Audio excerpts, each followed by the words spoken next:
நம்ம பிரபஞ்சத்தில் கேலக்ஸி எப்படி உருவாகுதுன்னு தெரியுமா? பால்வெளி பேரடையின் உருவாக்கம், கேலக்ஸி ஃபார்மேஷன், அதை பற்றி தான் இந்த வீடியோவில் டீட்டெயிலாக பார்க்க போகிறோம். நிலா பூமியை சுற்றுது, பூமி சூரியனை சுற்றுது. சூரியன் தன்னோட ஈர்ப்பு விசையால் பலாயிரம் கோடி கிலோமீட்டரில் இருக்கக்கூடிய எல்லா பொருட்களையுமே ஈர்ப்பு விசையால் தன்னைத்தானே சுற்ற வச்சுட்ருக்கு. இதே வாட்டை 40,000 கோடி நட்சத்திரங்களையும் ஈர்ப்பு விசையால் ஒன்றா சேர்ந்ததா கேலக்ஸி பேரடை அப்படின்னு நம்ம சொல்கிறோம். இப்படி ஒட்டு மொத்தமாக இருக்கக்கூடிய அத்தனை பொருட்களையுமே ஒரே இடத்துல வைக்கணும்னா அதுக்கு ஏகப்பட்ட ஈர்ப்பு விசை தேவைப்படும். இந்த ஈர்ப்பு விசையை கண்டிப்பாக ஒரு கிரகத்தாலேயோ இல்லை ஒரு நட்சத்திரத்தாலேயோ தர முடியாது. இதுக்கு கண்டிப்பாக பிளாக் ஹோல், கருந்துளை தேவைப்படும். அது சின்ன கருந்துளை இல்லை, சூப்பர் மேசிவ் பிளாக் ஹோல் தேவைப்படும்.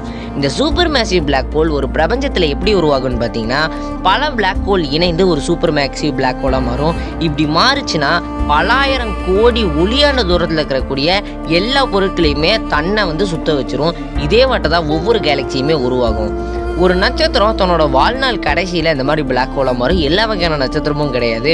மிகவும் நிறை அதிகமாக, அதாவது வெயிட் அதிகமாக இருக்கக்கூடிய நட்சத்திரம் மட்டும்தான் பார்த்திங்கன்னா பிளாக் ஹோலாக மாறும். இந்த பிளாக் ஹோல் சுற்றி இருக்கிற பல கிலோமீட்டரில் இருக்கக்கூடிய எல்லா பிளாக் ஹோலையும் தாங்கூட சேர்த்து ஒரு சூப்பர் மேசிவ் பிளாக் ஹோலாக மாறி தான் சுற்றிட்டு இருக்கிற எல்லா பொருளையுமே பார்த்திங்கன்னா ஒன்றா இணைச்சிரும். இப்போ மட்டும் நம்ம கேலக்சியிலனா வைங்களேன், நம்ம சூரியனை விட மிகப்பெரிய நட்சத்திரங்கள் நிறைய இருக்குது. அந்த நட்சத்திரம் மோதி மிகப்பெரிய ஒரு வெடி விபத்தே கிரியேட் ஆகி இந்நேரம் நம்ம பூமியில் இருந்திருக்க மாட்டேன், நான் முன்னாடி பேசிட்டு வந்திருக்க மாட்டேன்.